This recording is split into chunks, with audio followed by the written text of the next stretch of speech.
Assalamualaikum warahmatullahi wabarakatuh. Terima kasih, selamat datang kembali di Guru Baru Channel.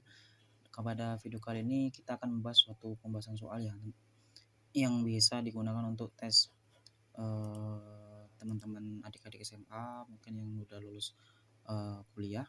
Di sini bisa digunakan untuk keluar di TU CPNS, bisa juga penalaran jarak cepat bisa digunakan untuk OSN di kabupaten, SBMPTN ini untuk persiapan mungkin tahun 2022 ya. Ini bagi adik-adik SMA kelas 3 yang mau persiapan eh, SBMPTN untuk masuk perguruan tinggi negeri dan juga ujian mandiri.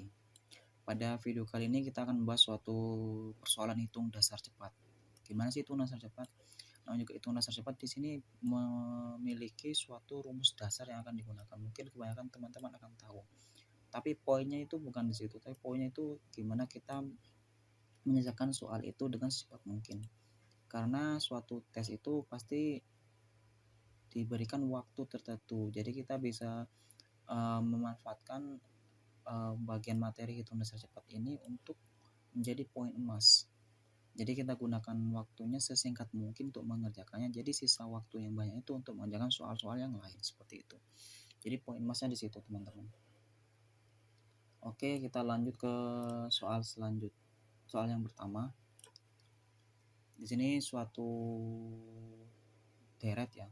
Di sini ada 7 pangkat 7 ditambah 7 pangkat 7 ditambah 7 pangkat 7 ditambah 7 pangkat 7 ditambah 7 pangkat 7 ditambah 7 pangkat 7 ditambah 7 pangkat 7 sama dengan berapa? Itu A 7 pangkat 9, B 79971, C 7 pangkat 8, D 8 pangkat 7, E 8 pangkat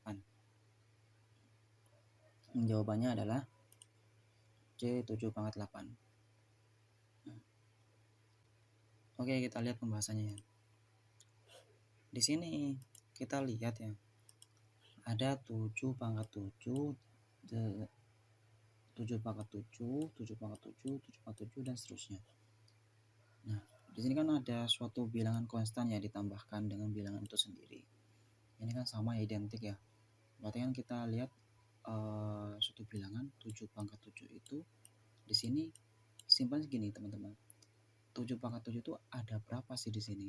Ada 1, 2, 3, 4, 5, 6, 7. Ada sebanyak 7 kali. Nah, di sini berarti kan 7 pangkat 7 dikalikan 7. Nah, suatu bilangan pangkat kalau dikalikan dengan bilangan aslinya itu sama, ini kan sama nih, sama dengan 7. Tinggal pangkatnya kita jumlahkan, 7 pangkat 7 tambah 1. Berarti hasilnya 7 pangkat 8. Seperti itu ya, teman-teman.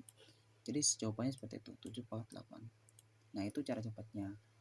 Kalau kita menggunakan cara biasa, mungkin teman-teman bisa mengerjakan soal ini tanpa menggunakan cara yang seperti ini. Dengan cara mungkin kalau cara biasa kita 7 pangkat 7 itu kita itu kan setara dengan 7 kali 7 kali 7 kali 7 sebanyak 7 kali ya. Jadi itu hasilnya berapa? Mungkin puluhan ribu. Nanti puluhan ribu ini kita jumlahkan satu persatu. Itu kita bisa mengerjakan soal itu. Tapi kan memerlukan waktu yang sangat lama, seperti itu, teman-teman. Jadi kita lanjut ya, teman-teman, di soal yang kedua. Di sini kita punya jika X sama dengan 1/69 dikurangi 1/68 dan Y sama dengan 1/67 dikurangi 1/68, maka A sama dengan X sama dengan Y, B X lebih dari Y, C X kurang dari Y, D X Y tidak dapat didefinisikan. Dan semua jawaban salah. Oke, jawabannya adalah C X kurang dari Y. Gimana caranya? Mungkin teman-teman akan menggunakan cara biasa seperti ini ya. Jadi itu X kita pecahin ini kita kurangi dengan cara perkalian silang, terus hasilnya berapa, Y juga seperti itu. Nah, kalau cara biasa seperti ini, X itu menghasilkan minus 0,02, sedangkan Y menghasilkan plus 0,2. Jadi kita jelas di sini kalau Y itu lebih besar dari X karena Y itu plus. Tapi kan menggunakan seperti ini kan memerlukan waktu yang lebih lama ya, teman-teman. Kita bisa menggunakan cara yang lebih cepat. Gimana caranya? Nah, kita uraikan satu persatu. Suatu pecahan misalkan kita bagi dua ya, X dan Y. Suatu pecahan pasti kan ada suatu pembilang di atas yang penyebut yang di bawah. Intinya pembagi lah kalau penyebut itu ya. Nah, di sini kita bandingkan antara ruas kiri dan ruas kanan untuk khusus X. Nah, yang beda apa penyebutnya kan teman-teman? Nah, penyebut yang paling kiri itu lebih besar daripada yang paling kanan. Nah, penyebut itu kan didefinisikan sebagai pembagi. Jadi kalau penyebutnya itu besar, di sini penyebutnya ini lebih kecil, berarti kan satu dibandingkan yang hal yang lebih besar, otomatis kan hasilnya kecil sih teman-teman. Nah, sedangkan di sini satu dibandingkan hal yang kecil, hasilnya besar. Oke, kita lanjut yang Y. Sama juga kita bandingkan ruas kiri dan ruas kanan. Di sini yang berbeda penyebutnya. 67 itu kita bandingkan dengan 68 itu lebih kecil. 68 dibandingkan 67 itu lebih besar. Nah, kita kembali ke pecahannya. 1 dibagi hal yang kecil, 1 dibagi dengan hal yang kecil, itu hasilnya besar. Nah, sedangkan yang di kanan, 1 dibandingkan hal yang lebih besar, hasilnya kecil. Nah, kita bandingkan X dan Y-nya. Di sini kecil dikurangi besar, karena ini dikurangi. Di sini besar dikurangi kecil. Nah, di X kita punya uang, misalkan kita punya uang yang kecil dikurangi utang yang besar, otomatis kan hasilnya minus atau enggak kecil. Sedangkan yang Y besar dikurangi kecil sama dengan kita punya uang besar, tapi di samping itu juga kita punya punya utang yang kecil. Besar dikurangi kecil itu pasti hasilnya besar atau plus. Nah, dengan hasil seperti ini kita bisa lihat bahwa ya Y itu lebih besar dan plus, berarti kan kita diberikan X kurang dari Y. Seperti itu teman-teman. Jadi itu cara cepatnya. Jadi kalau menggunakan cara biasa kita silang dulu, itu akan memerlukan waktu yang lebih lama. Tapi kalau cara cepat kita analisa aja, menggunakan seperti ini, kecil ataukah besar, nanti hasilnya gimana, kita bandingkan. Kan kita di sini kan cuma bandingkan antara X dan Y seperti itu. Gimana cara cepatnya? Nah, di sini sedangkan Y itu lebih besar dan nilainya plus, otomatis nilai Y itu lebih besar daripada X. Oke, lanjut ke soal yang ketiga. Di sini saya punya soal akar 500 kuadrat minus 400 kuadrat. Hasilnya adalah yang A 350, B 340, C 300, D 290, E 310. Jawabannya adalah 300. Gimana caranya? Di sini ada suatu, kalau kita lihat ya, kembali lagi di SMA kita punya rumus seperti ini teman-teman.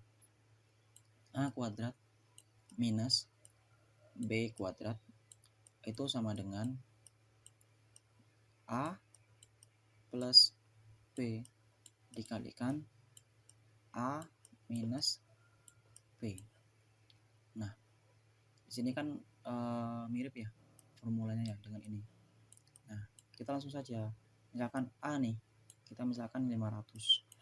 B kita misalkan 400. Kita langsung masukkan ke sini. A plus B berarti 500 ditambah 400 dikalikan 500 dikurangi 400. Di sini 900 dikalikan 100. 900 dikalikan 100 itu setara dengan 90.000. Nah, di sini kan soalnya kan ada akar ya teman-teman. Jadi kan kita akarkan dulu 90.000 menjadi 300. Jadi jawabannya adalah 300. Seperti itu. Nah, mungkin kalau cara biasa ya teman-teman akan kuadratkan dulu 500 itu berapa, 500 kuadrat itu berapa, 400 kuadrat itu berapa, terus nanti dikurangi, habis itu diakarkan. Itu kan memerlukan, itu bisa, tapi memerlukan waktu yang lebih lama. Jadi di sini poinnya kita mengerjakan soal dengan waktu yang lebih singkat. Seperti itu teman-teman. Oke, lanjut ke soal yang keempat selanjutnya. Di sini tuh akar 81 dikali akar 81 dikali akar 81 dikali akar 81 tak terhingga sama dengan 3x. Maka nilai x sama dengan A4, B3, C2, D5, E6. Jawabannya adalah A4. Nah, gimana caranya? Oke, kita bahas ya. Untuk soal yang keempat ini, di sini kita nih misalkan suatu akar 81 dikali akar 81 dikali akar 81 tak terhingga sama dengan 3x. Kita misalkan sama dengan P. Nah, kita misalkan suatu bilangan yang tidak terhingga, misalkan P. Nah, apa tandanya tidak terhingga? Ini ada titik-titik, teman-teman.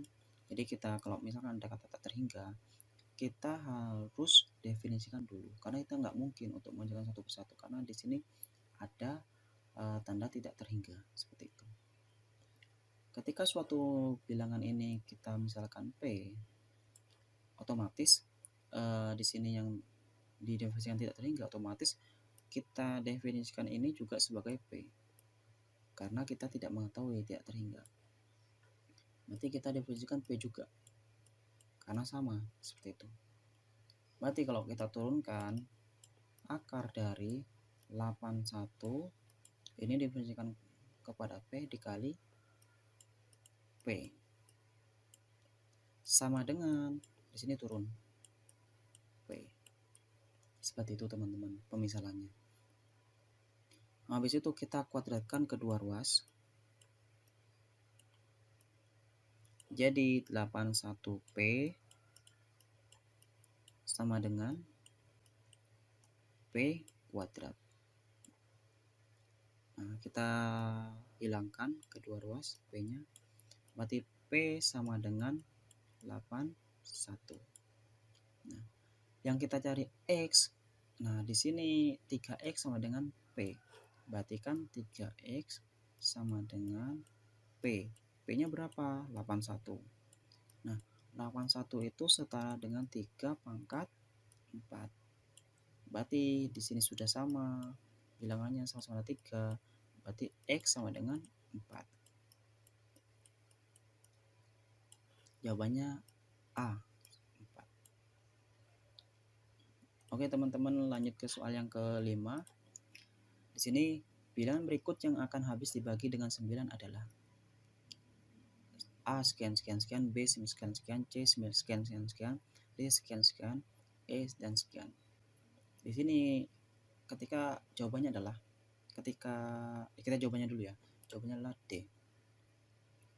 Nah, di sini ketika habis dibagi dengan 9, nah 9 itu sendiri itu suatu bilangan yang akan dihabis dengan 3. Karena 9 dibagi 3 itu 93. Seperti itu teman-teman.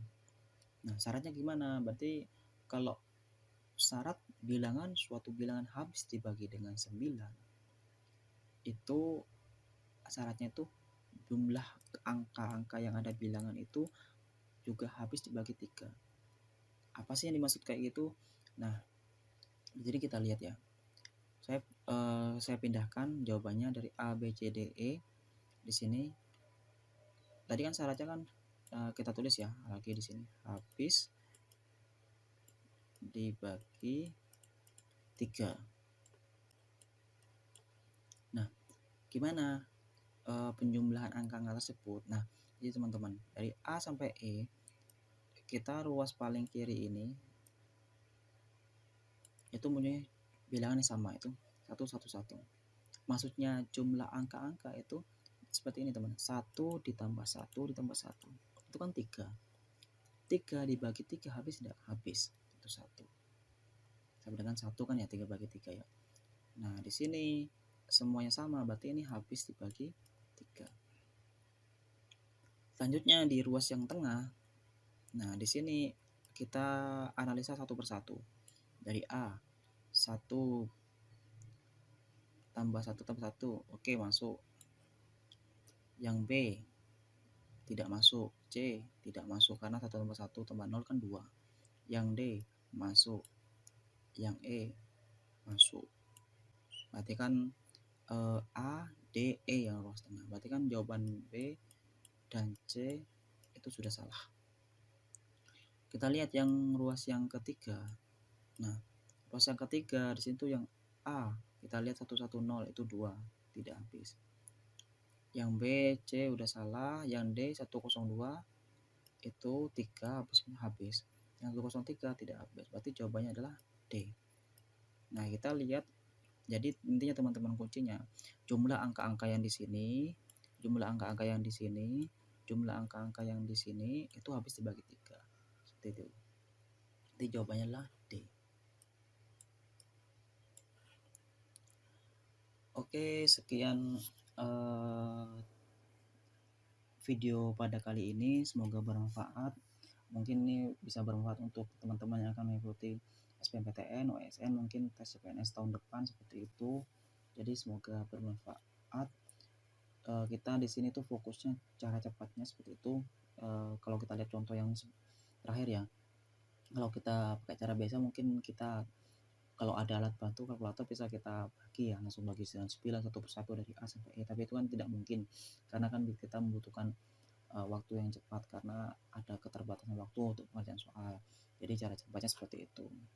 Jadi terima kasih atas perhatiannya teman-teman. Silakan bagi video ini ke adik-adik SMA, SMP, dan mungkin teman-teman yang mau tes atau tes masuk BUMN atau lain-lain sebagainya. Terima kasih. Saya tutup. Wassalamualaikum warahmatullahi wabarakatuh.